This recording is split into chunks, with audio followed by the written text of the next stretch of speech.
आज भी आम जहाँ स्नेह करुचु प्रेम करुचु आदर करुचु आईबों परी जीवन रे आंभ मानकर जीवन रे भी आज अनेक लोक आमर स्नेह ममता प्रेम विरुद्ध रे लोक माने बचसा करती सेटा ही एठी आईब कहउछंती दुखरे कि से पिला मानक भी स्नेह कले प्रेम कले आ तार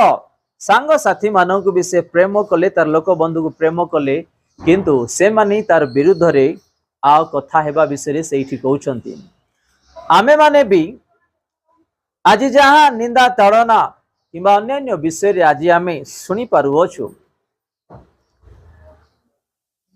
आमे आनंद करू जे आज आमे माने ईश्वरंकर संतान हिथिबा सकाशु तांगर प्रिय पात्र हिथिबा सकाशु आंब मानंकु तळे पकेवा पाई शैतान लोक मानंकर द्वारा अन्य कथा गुडा